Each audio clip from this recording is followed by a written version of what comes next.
اور حد عدم سے وابستہ تھی۔ یہ سب اس لیے تھا کہ خداوند عالم کو انجام اموار کی خبر تھی اور زمانہ کے حوادث کو اس کا علم محیط کیے ہوئے تھا، اور مقدورات کے مواقع اس کے علم کے اندر تھے۔ حضرت صلی اللہ علیہ وآلہ وسلم کو اللہ تعالیٰ نے اپنے امر ہدایت کو تمام کرنے، اپنے حکم کو جاری کرنے کی مضبوطی اور حتمی و طے شدہ مقدورات کو نافذ کرنے کے لیے مبعوث فرمایا۔ اسے معلوم تھا کہ امتیں مذاہب میں متفرق ہو گئیں، کچھ لوگ آتش پرستی پر مائل ہیں، کچھ لوگ بتوں کو پوج رہے ہیں، اور کچھ لوگ باوجود اللہ کی ہستی کے علم کے اس کے منکر ہیں۔ پس اللہ تعالیٰ نے میرے والد بزرگوار حضرت محمد صلی اللہ علیہ وآلہ وسلم کے ذریعے سے امتوں کی بے دینی کی تاریکیاں دور کیں، عقلوں کی مشکلیں حل فرمائی اور بصیرت کی آنکھوں پر سے پردے ہٹا دیے۔ حضرت صلی اللہ علیہ وآلہ وسلم نے انسانوں میں ہدایت کا کام انجام دیا اور انہیں گمراہی سے رہا کیا،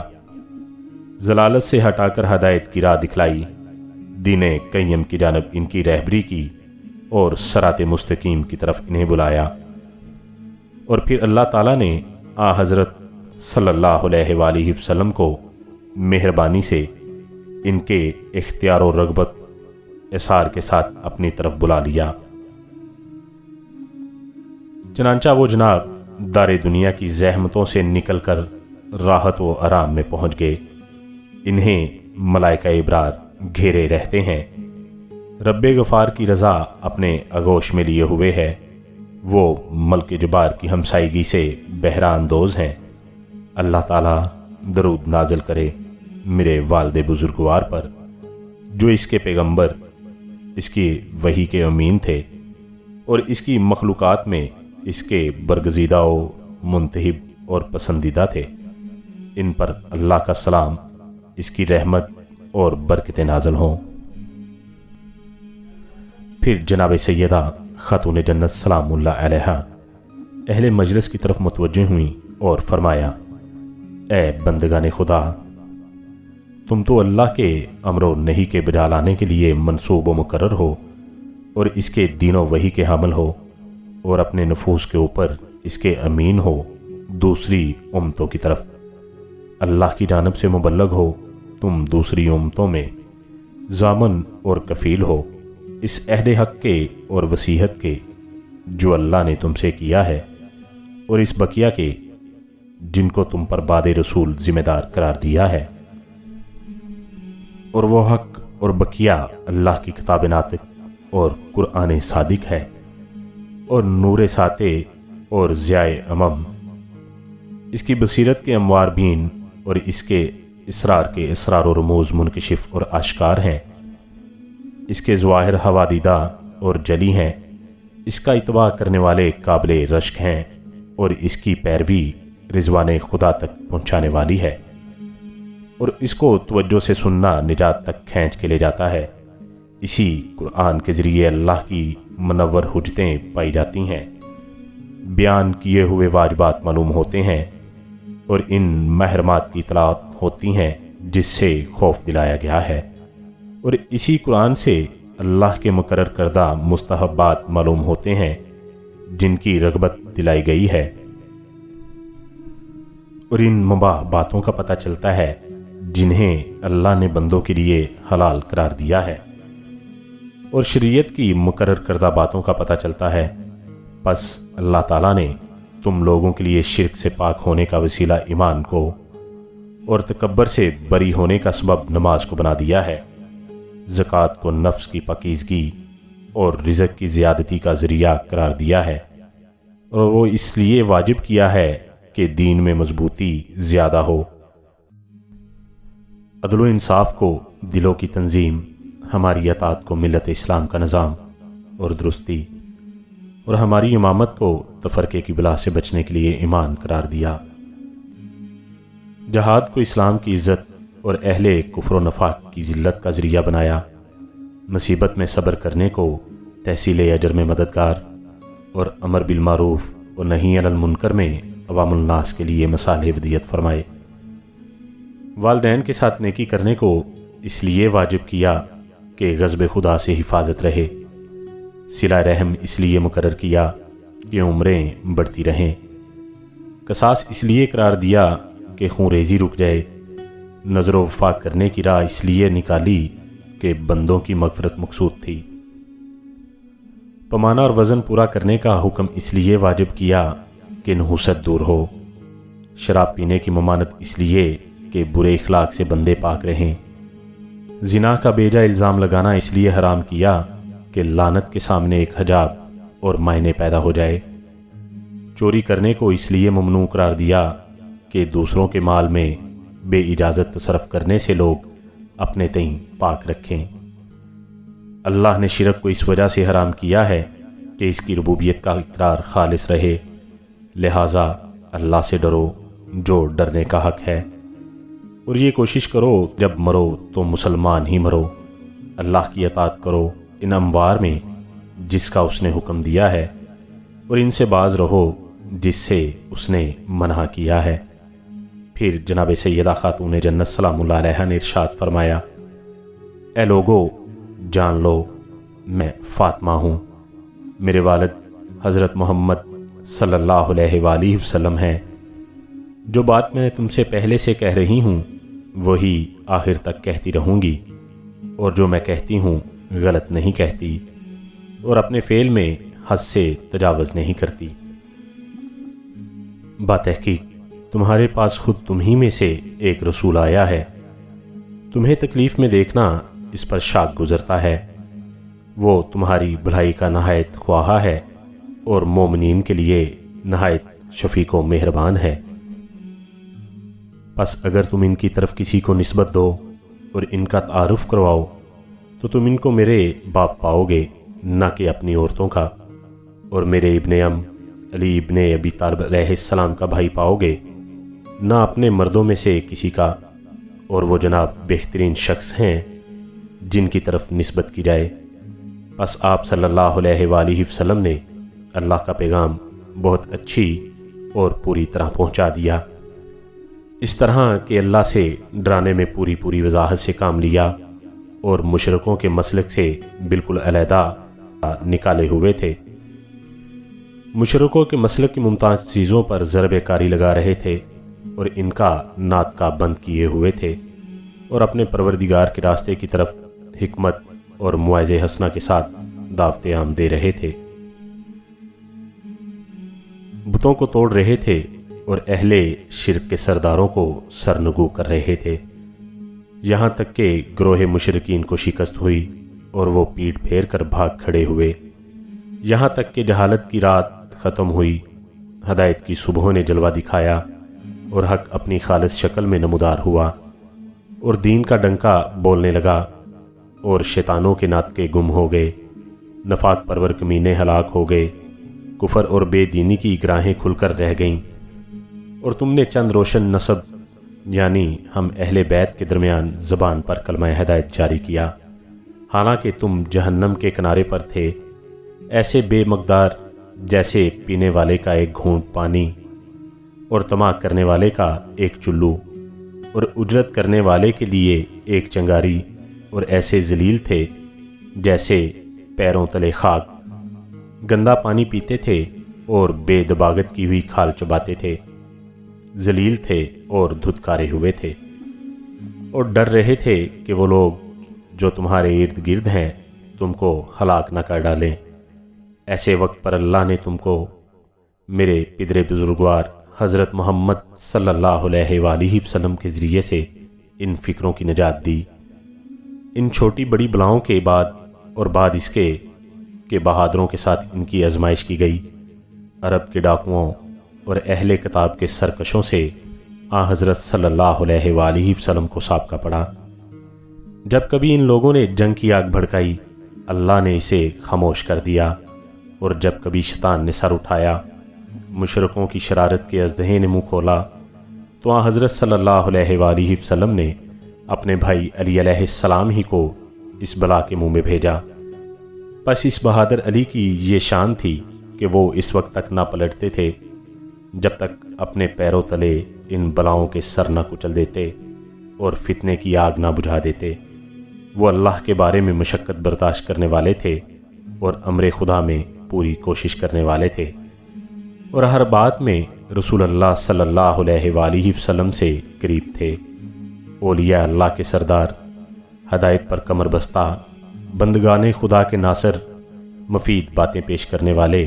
اور کوشش اور صحیح بلیغ کرنے والے تھے، اور تم لوگ زندگی کی خوشگوار حالت میں پڑے ہوئے تھے، اطمینان اور خوشطبعی کی حالت میں بے خوف زندگی بسر کر رہے تھے۔ ہم پر مصیبتیں پڑنے کی آرزو کرتے تھے اور ہمارے لیے فتنوں اور مصیبتوں کی امید رکھتے تھے۔ تم لوگ جنگ کے موقعوں پر پسپا ہو جاتے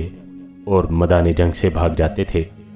پس اللہ تعالیٰ نے اپنے پیغمبر اکرم صلی اللہ علیہ وآلہ وسلم کے لیے گزشتہ انبیاء کے گھر اور اپنے اصفیاء کے مسکن کو پسند فرمایا۔ آن حضرت صلی اللہ علیہ وآلہ وسلم انتقال فرما گئے۔ تم لوگوں میں نفاق اور دشمنی ظاہر ہوئی، دین کی چادر بوسیدہ ہو گئی، گمراہوں کی زبان کھل گئی اور گمنام اور ذلیل لوگ ابھر گئے، اور باطل پرستی کا اونٹ بولنے لگا۔ اس نے تم لوگوں کے صحن میں اپنی دم ہلانا شروع کر دی۔ شیطان نے اپنے گوشے سے سر نکالا، اس نے تمہیں بلانے کے لیے آواز دی اور اپنی آواز پر تم کو لبیک کہتے ہوئے پایا۔ اپنے قریب کی طرف تم کو نگران دیکھ لیا، پھر اس نے تم کو اپنی فرما برداری کے لیے اٹھنے کا حکم دیا تو تمہیں فوراً تیار ہونے والا پایا، اور تمہیں بھڑکایا تو اپنی مدد میں تمہیں غضبناک اور تند پایا۔ لہٰذا تم نے اپنے اونٹ کے بدلے دوسرے کے اونٹ کو داغا اور اپنا گھاٹ چھوڑ کر دوسروں کے گھاٹ پر پانی پلایا، یعنی جو دوسروں کا حق تھا اسے زبردستی اپنا حق بنا لیا۔ حالانکہ تم سے رسول پاک صلی اللہ علیہ وآلہ وسلم کے عہد و پیمان کا وقت قریب تھا، اور ان کی جدائی کا زخم ہرا تھا، جراحت مندمل نہ ہوئی تھی، اور رسول کریم صلی اللہ علیہ وآلہ وسلم دفن تک نہ ہوئے تھے کہ شیطانی کاموں کی طرف تم نے سبقت کی، یہ گمان کر کے کہ فتنے کا خوف پیدا ہو گیا تھا، حالانکہ یہ گمان غلط تھا۔ آگاہ ہو جاؤ کہ منافقین پھر بھی فتنے میں جا گرے ہیں، اور جہنم بے شک کافروں کو گھیرنے والا ہے۔ تم سے سخت تعجب ہے تمہیں کیا ہو گیا ہے، اور تم کہاں حق سے منہ موڑے ہوئے چلے جا رہے ہو؟ یہ اللہ کی کتاب تمہارے درمیان موجود ہے، اس کے انوار ظاہر ہیں، اس کے احکام روشن ہیں، اور اس کی نشانیاں واضح ہیں، اس کی تنبیہیں صاف و علانیہ ہیں، اور اس کے امر آشکار ہیں۔ ایسی کتاب کو تم نے پسے پشت ڈال رکھا ہے، کیا اس سے نفرت کر کے پیٹ پھیرتے ہو، یا قرآن کے ساتھ احکام جاری کرنے پر مخالف ہو گئے ہو؟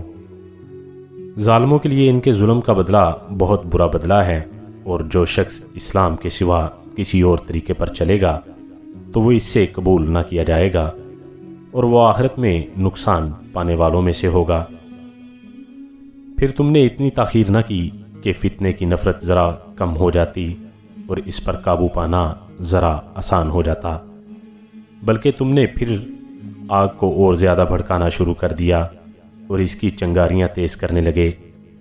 شیطان گمراہ کی آواز پر لبیک کہنے، دین روشن کے نور کو بجھانے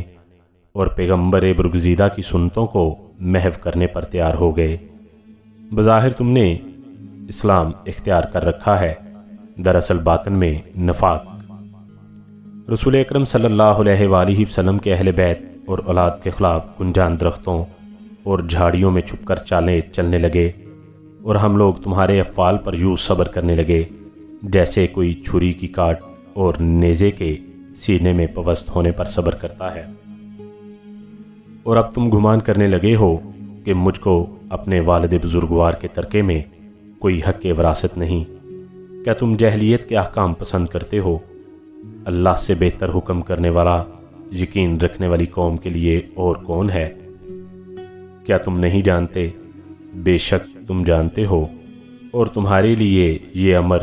آفتاب نصف النہار کی طرح واضح ہے کہ میں رسول خدا صلی اللہ علیہ وآلہ وسلم کی بیٹی ہوں۔ کیوں مسلمانوں، کیا تم اس بات پر راضی ہو کہ مجھ سے میری میراث چھین لی جائے، اور اے ابو قحافہ کے بیٹے، یہ کتاب اللہ میں ہے کہ تو اپنے باپ کی میراث پائے اور میں اپنے باپ کی میراث نہ پاؤں۔ تو نے یہ کیا بری بات پیش کی ہے، حالانکہ تم لوگوں نے دیدہ و دانستہ اللہ کی کتاب کو چھوڑ رکھا ہے، اس کو پسے پشت ڈال رکھا ہے، حالانکہ اس میں ذکر ہے دو سلیمان کا۔ اور جناب یحییٰ علیہ السلام کے قصے میں حضرت زکریہ علیہ السلام کی یہ دعا مذکور ہے کہ اے میرے رب، مجھے اپنے پاس سے ایسا وارث عطا فرما جو میری میراث پائے اور آل یعقوب کا ورثہ بھی لے۔ پھر اسی کتاب میں اللہ تعالیٰ ارشاد فرماتا ہے، اور رشتے ناتے والے ان میں بعض سے نزدیک تر ہیں اللہ کے حکم میں۔ پھر اللہ ارشاد فرماتا ہے، تمہارا رب تمہاری اولاد کے بارے میں تم کو وصیت کرتا ہے کہ میراث کی تقسیم میں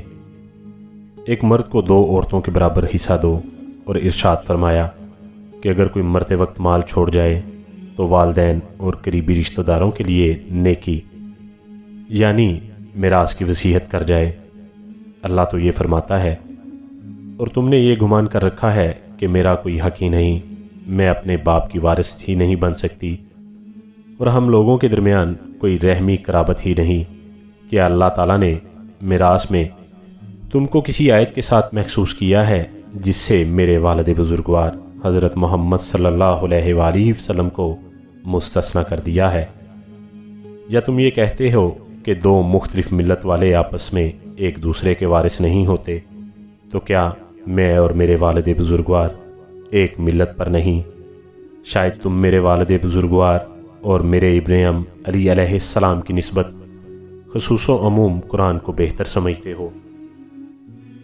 آج فدق کو اس طرح قبضے میں کر لو جس طرح مہار و پلان و بستہ ناکا قبضے میں کیا جاتا ہے، تو قیامت کے دن اے ابو بکر ملاقات ہوگی، اور اللہ تعالیٰ بہت اچھا حکم کرنے والا ہوگا، اور حضرت محمد صلی اللہ علیہ وآلہ وسلم ہمارے ضامن و کفیل ہوں گے۔ پس اے ابو بکر، میری اور تیری وعدہ گاہ اب قیامت ہے، اور قیامت کے دن باطل پرست گھاٹے میں رہیں گے، اور اس وقت ندامت تم لوگوں کو فائدہ نہ پہنچائے گی۔ ہر امر کے لیے ایک وقت مقرر ہے، اور ان قریب تم اس شخص سے ملو گے جس پر عذاب نازل ہو کر اسے رسوا کرے گا، اور اس کے لیے دائمی عذاب مقرر ہوگا۔ پھر جناب سیدہ خاتون جنت انصار کی جانب متوجہ ہوئیں اور فرمایا، اے جوان مردوں کے گروہ، اے ملت کے دستے بازوؤں، اے اسلام کی حفاظت کرنے والوں، میرے حق میں یہ کیسی سستی ہے اور میری فریاد سے یہ کیسی غفلت ہے؟ کیا میرے پدر بزرگوار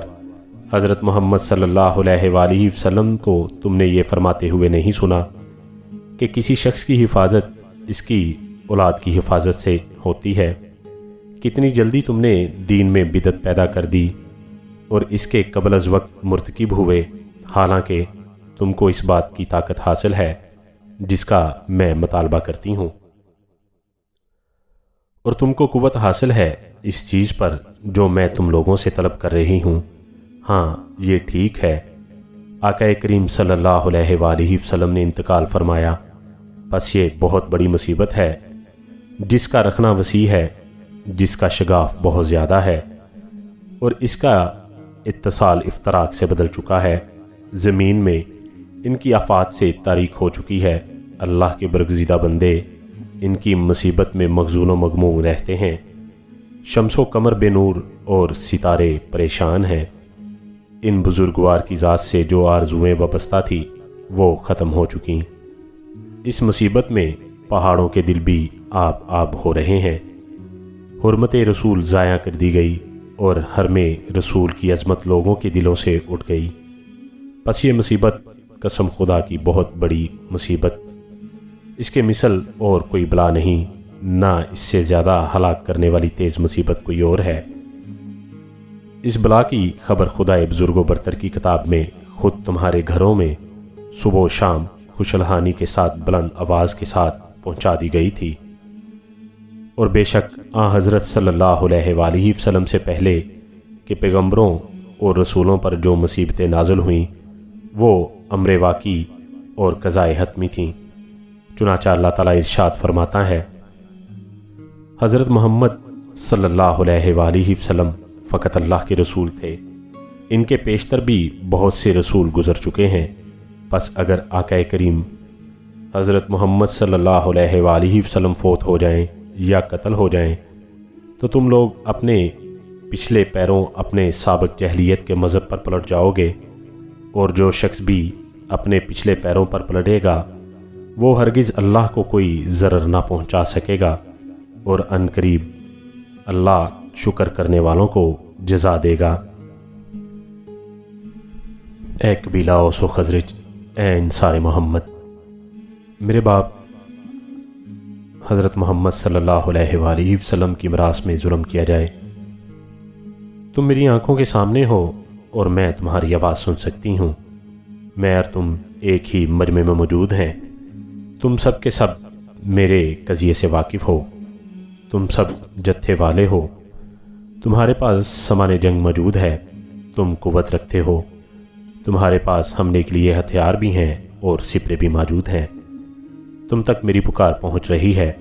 مگر تم لبیک نہیں کہتے، تمہارے پاس فریاد کی آواز پہنچ رہی ہے اور فریاد رسی نہیں کرتے، حالانکہ تم دشمنوں سے مقابلے کرنے کی طاقت اور استطاعت رکھتے ہو اور خیر و اصلاح کے ساتھ مشہور و معروف ہو، اور تم وہ منتخب افراد ہو اور ایسے عمدہ ہو کہ تمہیں ہم اہل بیت کے لیے اختیار کر لیا گیا۔ تم نے عرب سے جنگ کی، تاب اور مشقت برداشت کی، دوسروں امتوں سے جنگ کی اور بہادروں کا مقابلہ کیا، پس ہمیشہ ہم حکم کرتے رہے اور تم ہمارا حکم مانتے رہے، یہاں تک کہ جب ہمارے ذریعے اسلام اپنے محور میں گھومنے لگا اور اس کی برکتیں وافر ہو گئیں، شرک کی آواز دب گئی اور جھوٹ کا فوارہ بند ہو گیا، کفر کی آگ بجھ گئی اور فتنہ فساد کی آواز بند ہو گئی، دین کا انتظام درست ہو گیا، تو اب تم حق کے واضح ہونے کے بعد کہاں اس سے منہ موڑ کے جاتے ہو اور اعلان حق کے بعد اس کی آواز کو چھپا رہے ہو، آگے بڑھ کر پیچھے ہٹ رہے ہو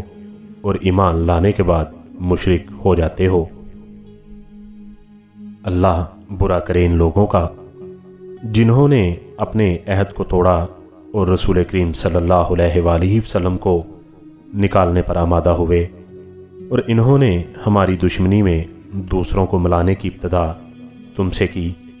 تم ان سے ڈرتے ہو حالانکہ اللہ زیادہ حقدار ہے کہ تم اس سے ڈرو، بشرطے کہ تم مومن ہو۔ میں دیکھ رہی ہوں کہ تم آرام طلبی پر مائل ہو گئے اور اس بزرگ علی علیہ السلام کو دور کر دیا ہے جو دین کے حل و وقت کا زیادہ حقدار ہے۔ تم زندگی کی تنگی سے نکل کر تو نگری میں آ گئے ہو اور دین کی باتیں جو کچھ تم نے یاد کی تھیں ان کو تم نے دماغ سے بالکل نکال پھینک دیا ہے، اور جس پانی کو شری سمجھ کر پیا تھا اس کو تم نے اگل دیا ہے۔ پس اگر تم لوگ اور تمام اس زمین والے کافر ہو جائیں تو اللہ کو کوئی پرواہ نہیں، آگاہ ہو جاؤ کہ جو کچھ میں نے کہا ہے وہ اس ترک نصرت کو جانتے ہوئے کہا ہے جو تمہارے مزاج میں داخل ہو گئی ہے، اور اس غداری کو جانتے ہوئے کہا ہے جس کے تمہارے دلوں نے چھپا رکھا ہے، یعنی میں جانتی تھی کہ تم میری فریاد پر لبیک نہ کہو گے، لیکن یہ جو کچھ میں نے کہا ہے وہ غم کا اظہار ہے، کھولتے ہوئے دل کی آہ ہے۔ اب یہ ناکا حکومت یا دین تمہارے سامنے ہے، اسے لے لو، اس پر پلان باندھو، مگر یاد رہے اس کی پشت مجروح ہے اور پاؤں زخمی ہے، اس کا عیب باقی رہنے والا ہے،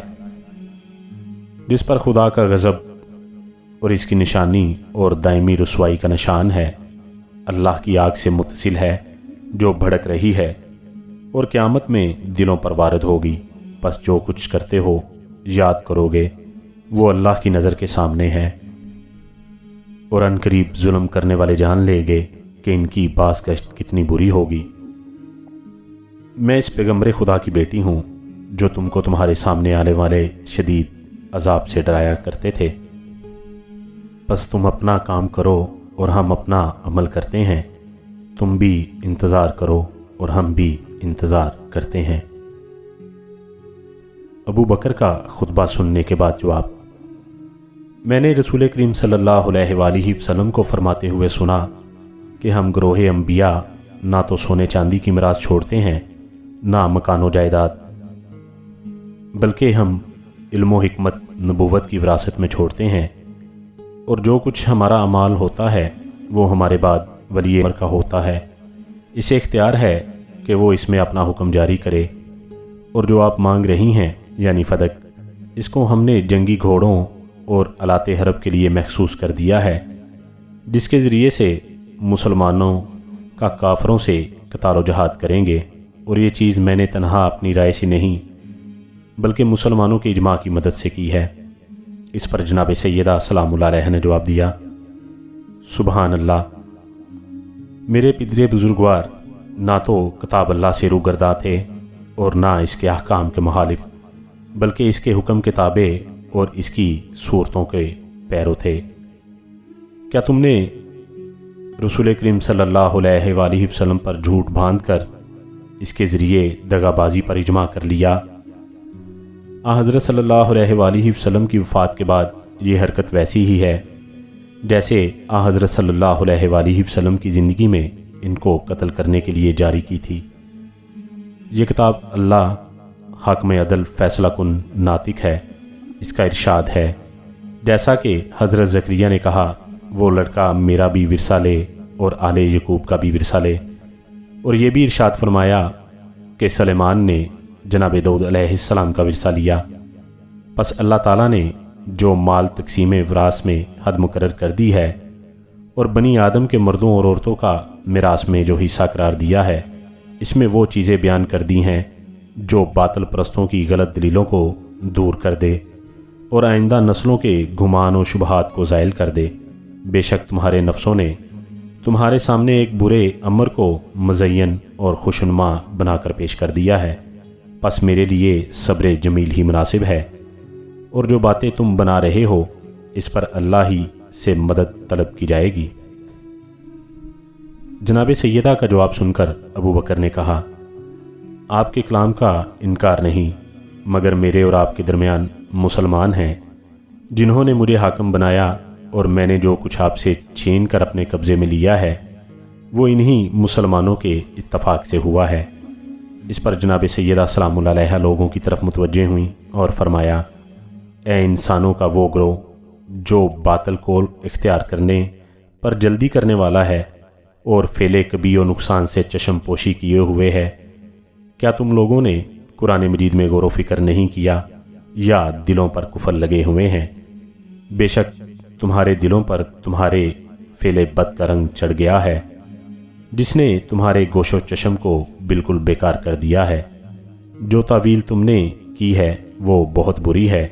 اور جو اشارہ تم نے کیا ہے وہ بہت لغو و بدتر ہے، اور وہ بہت شر عظیم ہے جس کو تم نے حق کے بدلے میں اختیار کیا ہے۔ اللہ کی قسم، تم اس کے بوجھ کو بہت بھاری اور اس کے انجام کو مصیبت ناک پاؤ گے۔ جب تمہارے سامنے سے پردے ہٹا دیے جائیں گے اور گھندار جنگل کی ادھر کی چیزیں سامنے آ جائیں گی، اور تمہارے پروردگار کی طرف سے تمہیں وہ سزا ملے گی جس کا گمان بھی نہ کرتے تھے، اس وقت باطل پرست گھاٹا اٹھائیں گے۔ یہ فرما کر جناب سیدہ تربت رسول کریم صلی اللہ علیہ وآلہ وسلم کی طرف متوجہ ہوئیں اور ارشاد فرمایا: بابا جان، آپ کے بعد نئی نئی خبریں اور مختلف قسم کی باتیں پیدا ہو گئیں، اگر آپ ان کو دیکھنے والے ہوتے تو یہ مصیبتیں نہ پڑتیں۔ ہم آپ کے فیض سے محروم ہو گئے جس طرح زمین آب براں سے محروم ہو جاتی ہے۔ آپ کی قوم کا شرازہ بکھر گیا ہے۔ ملاحظہ فرمائیے کہ یہ لوگ کس طرح حق کی راہ سے ہٹ گئے ہیں۔